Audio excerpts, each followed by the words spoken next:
The meditation in Tibet is going to be in July 2014.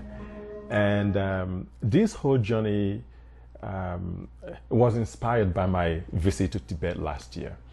I had the opportunity, and I would say privilege, of going to Tibet for the very first time. And it was really a life-changing experience. And the journey, I would say, revolutionized my life. I had the chance to visit many of the monasteries and actually see Tibetans, those who practice Buddhism, and see that they were not making any effort to practice Buddhism. They were simply living Buddhism, and it was a part of their lives. And when you see the dedication, the commitment of these people, you cannot help but be inspired.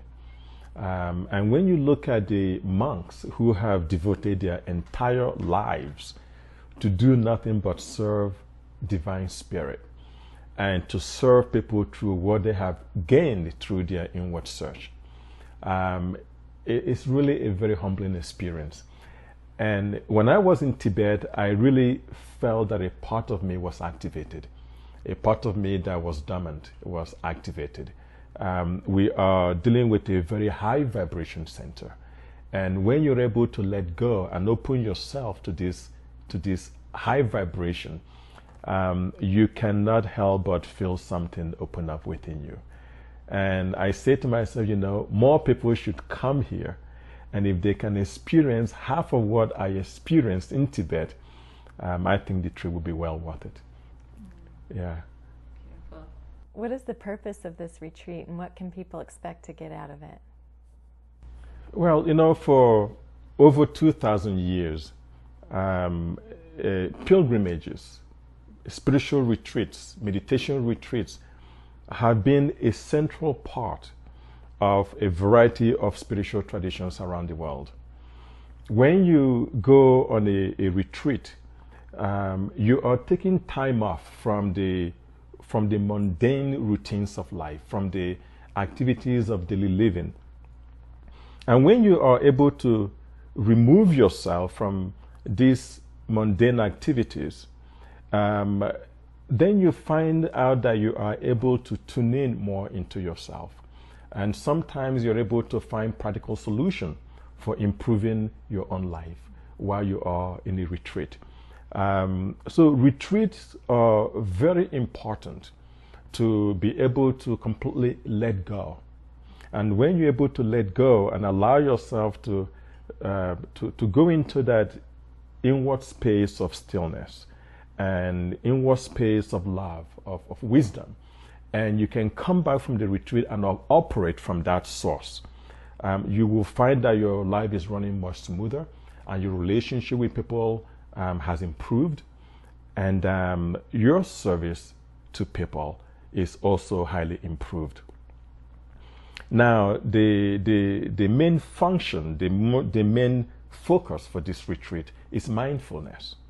We are going to be practicing both mindfulness meditation as well as the light and sound current meditation. And as I was sharing with you earlier, we might just be privileged to have some monks in some of these monasteries actually join us during the meditation practice. So that is going to be a special treat for us. Very nice. Yeah. Can anyone register and join you in Tibet for this meditation retreat? Well, for this particular retreat that we're going to have in 2014 in July, both new and experienced meditators can be a part of this particular retreat. So we are going to open it to people from all over the world, irrespective of spiritual background. Because as you delve deeper, when you go deeper and deeper into the spiritual works, your identification with spiritual traditions, with religions, all these things begin to melt, because love is love. So we are going to welcome people from all over the world, and we are going to have people converge in Lhasa, Tibet, where we will begin the journey. Now, the journey is going to start in Lhasa, which has an altitude of about 12,000 feet above sea level. And we'll go from Lhasa, we're going to go to the southwestern part of Lhasa, or from Lhasa, and we're going to go to a city called Shigazi. And Shigazi is the second largest city in Tibet. And we are now at about an altitude of 12,600 feet. And we go around towards, through very mountainous areas, climbing all the way to 16,000 feet above sea level, and then coming down again all the way to a place called Zangmu, which is right at the border of Tibet and Nepal. So if you were to cross over the Friendship Bridge at that level and keep going, you'll be in a place called Kathmandu in Nepal.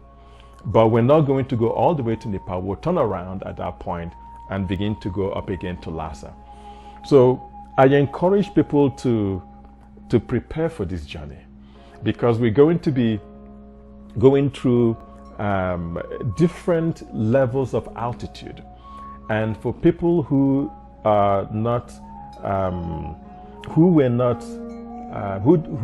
didn't grow up in an area of high altitude, they might react to high altitude.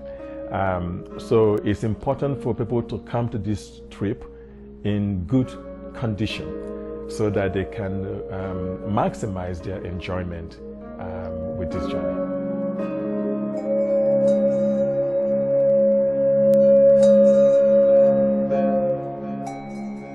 Thank you, Dr. Zeal. You can find out more information about Dr. Zeal's meditation retreats by visiting drzeal.com.